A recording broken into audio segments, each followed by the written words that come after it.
Hello નમસ્કાર વિદ્યાર્થી મિત્રો, વેદ ડિજિટલ એજ્યુકેશનમાં આપ સર્વે વિદ્યાર્થી મિત્રોનું સહૃદય હાર્દિક સ્વાગત છે। આજે આપણે ધોરણ 10 વિષય ગુજરાતીનું સરસ મજાનું પેપર છે એ જોવાના છીએ, બરાબર। જેમનો વિભાગ એથી આપણે શરૂઆત કરીશું, તો ખાસ વિડીયોને અંત તક સુધી નિહાળશો, જેથી કરીને તમે સારામાં સારા માર્ક્સ પ્રાપ્ત કરી શકશો। અને બીજું કે આ કોઈને પેપર શેટ જોતો હોય, સરસ મજાનો આઈએમપી આવી ગયો છે સંપૂર્ણ અભ્યાસક્રમનો સોલ્યુશન સાથેનો, તો એ પણ તમને મળી જશે। ક્યાંથી મળશે આગળ જણાવી દઉં। ચાલો, જોડકા આપણે જોડવાના છે। એક બાજુ ગદ્યકૃતિ છે, બીજી બાજુ કર્તા છે। તો ભૂલી ગયા પછી તો એની અંદર આવશે વિદ્યાર્થી મિત્રો ડી રઘુવીર ચૌધરી। ક્ષત્રિય તો એની અંદર આવશે રતિલાલ બોરીસાગર। ચોપડાની ઇન્દ્રજાળ ચંદ્રકાંત પંડ્યા। ભૂખથી ભૂંડી ભીખ પન્નાલાલ પટેલ, બરાબર। 4 ગુણ છે, વ્યવસ્થિત રીતે આપણે મેળવી લેવાના છે। જો ધોરણ 10 બોર્ડની પરીક્ષા માટે આઈએમપી પ્રશ્નપત્રોનું સંપૂર્ણ સોલ્યુશન સાથેના પેપરો તેમજ પ્રેક્ટિસ માટેના પેપરો, બંને પ્રકારના પેપરો, કુલ 90થી પણ વધુ પ્રશ્નપત્રો તમને મળી જશે। આ સિવાય જે મિત્રોને ગણિત અને વિજ્ઞાનમાં ધોરણ 10માં હજી તકલીફ પડે છે, બરાબર, તો એના મિત્રો વિડીયો લેક્ચર સંપૂર્ણ અભ્યાસક્રમના છે। તમારે જેટલી વાર એને જોવા હોય એટલી વાર તમે એને જોઈ શકશો, બરાબર। આ સિવાય દ્વિતીય પરીક્ષામાં પણ ઉપયોગી જે પેપર શેટ છે એ તમારે બોર્ડમાં ચાલશે, બરાબર। બેમાં એક જ આવશે, તો એના પણ 30થી વધુ પ્રશ્નપત્રો મળી જશે। તો આ બધું આપણી વેદ ડિજિટલ એજ્યુકેશન નામની એપ્લિકેશનમાં દરેક વિષયના પાઠ્યપુસ્તકના પ્રકરણની સમજૂતીના વિડીયો, સ્વાધ્યાય અભ્યાસની સમજૂતીના વિડીયો, મટીરિયલ, અસાઇનમેન્ટ, પરીક્ષા માટે ઉપયોગી પેપરો, એકમ કસોટી અત્યાર સુધી લેવાયેલી છે તે, બરાબર। એમાંથી પણ મિત્રો ખાસ આપણે એકમ કસોટી કરવાની છે। આ બધી એકમ કસોટી ગયા વર્ષની તેમજ આ વર્ષની 10 એકમ કસોટી તમને ફ્રીમાં મળશે, બરાબર। એના પેપર સેટ છે એ તમને ફ્રીમાં મળી જશે। તો આ બધું આપણી વેદ ડિજિટલ એજ્યુકેશન નામની જે એપ્લિકેશન છે ગૂગલ પ્લે સ્ટોર, કે જ્યાંથી ગેમ ડાઉનલોડ કરો છો, તો ત્યાં જઈને તમારે ડાઉનલોડ કરી લેવાની છે। ઓકે, ઓપન કરશો એટલે આ પેજ ખુલેમાં તમારા મોબાઈલ નંબર નાખી સેન્ડ ઓટીપી કરો।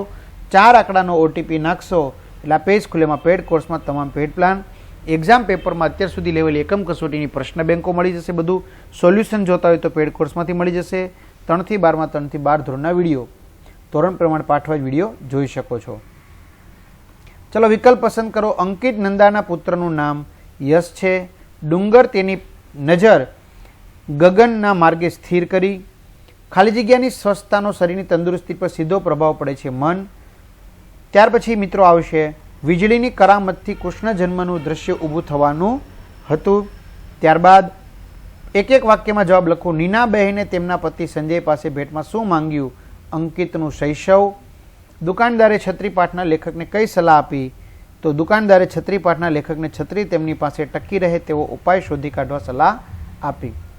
3-4 વાક્યમાં લખો। લેખક માલિકને શરીરે કરેલો કુલ કટાક્ષ કોને કહે છે? તો મિત્રો વિડીયો પોઝ કરીને લખી શકાય। લેણદાર અને દેણદારના આવકારમાં રહેલો વિરોધાભાસ જણાવો। ખોભણમાં પગ લપસ્યા છતાં લેખક કેવી રીતે બચ્યા? તો એનો જવાબ છે। ત્યાર પછી 10-12 વાક્યોમાં મુદ્દાસર। આખરે તો શિક્ષણનું ધ્યેય બાળક ઉમદા માણસ બને તે છે, તો આ વિધાન વિગતે સમજાવો, બરાબર। તો વ્યવસ્થિત વિડીયો પોઝ કરીને લખવાનો, તો એની પીડીએફ મેળવી લેવાની। રાતો ચોપડો ફાડી નાખવા પાછળ લેખકનું મનોમંથન કેવું હતું? ત્યારબાદ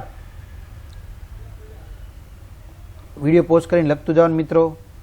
ગતિભંગ શીર્ષકની યથાર્થતા સમજાવો। ત્યાર પછી આગળ આવશે વિડીયો પોઝ કરતું જવાનું, લખતું જવાનું, બરાબર। ગતિભંગ। વિભાગ બી પદ્ય વિભાગ। જોડકા જોડો। પદ્યકૃતિ સામે કરતા સિલવંત સાધુને તો ગંગા સતી, હું એવો ગુજરાતી તો વિનોદ જોશી, માધવને દીઠો છે ક્યાંય હરીન્દ્ર દવે, શિકારીને તો કવિ કલાપી, બરાબર। ત્યાર પછી વિકલ્પોમાંથી યોગ્ય વિકલ્પ પસંદ કરો। વૈષ્ણવજન સમદ્રષ્ટિને તૃષ્ણાનો ત્યાગ કરનાર હોય છે। ચાંદલિયો કાવ્યમાં શરદ ઋતુની વાત કરવામાં આવી છે। કવિ અશોક ચાવડાનું ઉપનામ બેદિલ છે। કવિના મતે વાંસળીથી વિખૂટો પડેલો સૂર કદમની છાંય શોધે છે। ત્યારબાદ પ્રશ્નોના એક વાક્યમાં જવાબ આપો। મોહ માયા કોને સ્પર્શી શકતા નથી? વૈષ્ણવજનને. ત્યાર પછી મુક્તકનો વિશેષ ગુણ કયો છે? તો મુક્તકનો વિશેષ ગુણ તેની ચમત્કૃતિ કે થોડામાં ઘણું કહેવાની કળા છે. ત્યાર પછી 3-4 વાક્યમાં જવાબ લખો મિત્રો. કવિના મતે કોના દર્શન કરવાથી 71 પેઢી તરી જવાય છે? તો એનો જવાબ આપેલો છે. યમુનાના જળમાં કોનું તેજ રેલાઈ રહ્યું છે? કાવ્ય નાયિકાએ ચાંદલ્ય લોકગીતમાં નણદોઈને પોતાની વાડીમાંનો મોરલો કેમ કહ્યો છે? 10-12 વાક્યમાં મુદ્દાસર લખો. વતનથી વિદાય થતા કવિની વેદના તમારા શબ્દોમાં તમારે વર્ણવવાની છે. ત્યાર પછી શિકારીને કાવ્યમાં કવિ પ્રકૃતિ જગત અને પ્રાણી જગતનું સૌહાર્દ કઈ રીતે રજૂ કરે છે? તો એ પણ છે. ત્યારબાદ વિડીયો પોઝ કરતું જવાનું, લખતું જવાનું મિત્રો. એક બપોરે કાવ્યના આધારે ગ્રામ જીવનમાં ખેતરવાડીનું બપોર વેળાનું ચિત્રાત્મક વર્ણન કરો. ત્યાર પછી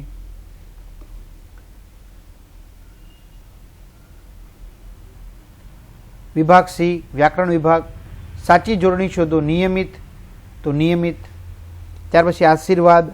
ત્યારબાદ હિમ વત્તા આછિદ, હિમાચ્છાદિત. ત્યાર પછી મા વત્તા દીકરીનો સમાસ દ્વંદ્વ. ત્યારબાદ જોડણી ભેદે થતો અર્થભેદ. હોશ એટલે ઉમંગ અને હોશ એટલે ભાન. ત્યાર પછી કાળુને તો પોતાનો પેલા વિચાર જાણે 42 લાગવા માંડ્યો. અલંકારનો પ્રકાર, તો એમાં આવશે વિદ્યાર્થી મિત્રો ઉત્પ્રેક્ષા. ઉજરડાય શબ્દમાં કયો પ્રત્યય રહેલો છે? તો પર પ્રત્યય. ત્યારબાદ નીચેના સમાનાર્થી શબ્દો. ગજુ એટલે તાકાત, નદી એટલે સરિતા. તૃષ્ણા તો મિત્રો ભાવવાચક શબ્દ. માગ્યા પ્રમાણે જવાબ આપો. રૂઢિપ્રયોગનો અર્થ આપો. 2 ઘોડે વાટ જોવી, આતુરતાથી વાટ જોવી. બાંધી મુઠ્ઠી લાખની કહેવત, જ્યાં સુધી ઘરની વાત બહાર જાય નહીં ત્યાં સુધી આબરૂ સચવાઈ રહે. શબ્દ સો માટે એક શબ્દ. ગાયોનો સમૂહ, ધણ.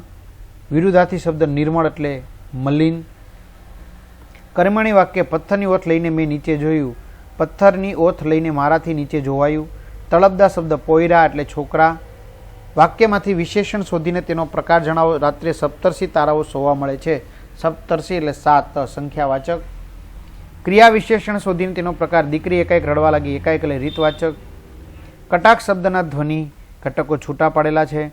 પ્રેરક વાક્ય. મેં એને બાળકથાઓના પુસ્તકો ભેટ આપેલા, તો મેં એને બાળકથાઓના પુસ્તકો ભેટ અપાવેલા.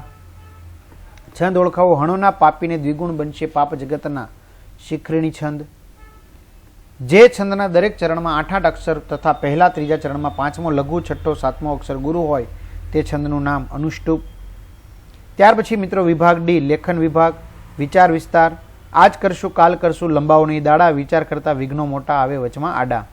બરાબર, તો એ લખેલું છે. અથવા જે શૌર્યમાં કોમળતા સમાય તેને જ સાચું પુરુષત્વ માનવું. દ્રવંત લોખંડનું ખડગ થાય, પાષાણનું ખડગ નથી ઘડાતું. તમારી શાળામાં પ્રજાસત્તાક દિને શૌર્યગીત સ્પર્ધાનું આયોજન થયું હતું. તેનો અહેવાલ 100 શબ્દોમાં તમારે તૈયાર કરવાનો છે. ત્યાર પછી ગદ્યખંડનો આશરે 3જા ભાગમાં સંક્ષેપીકરણ કરી યોગ્ય શીર્ષક આપો. માનવીનો ઉત્તમ મિત્ર પુસ્તક. ત્યાર પછી મિત્રો નિબંધ છે. વાયા વસંતના વાયરા. બરાબર, તો એ બી પૂછાઈ શકે. હાયરે કોરોના મહામારી, એ બી પૂછાઈ શકે. જીવનમાં પ્રમાણિકતાનું મહત્વ. તો આ રીતે સરસ મજાનું સંપૂર્ણ સોલ્યુશન કર્યું. તો આની તમારી PDF જોતી હોય તો આપણી એપ્લિકેશનમાં જે આપણે વાત કરી ત્યાંથી તમને મળી જશે.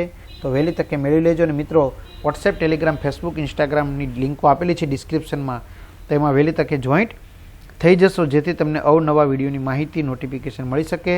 અહીં સુધી રાખીએ. અસ્તુ. જય હિન્દ, જય ભારત. All the best.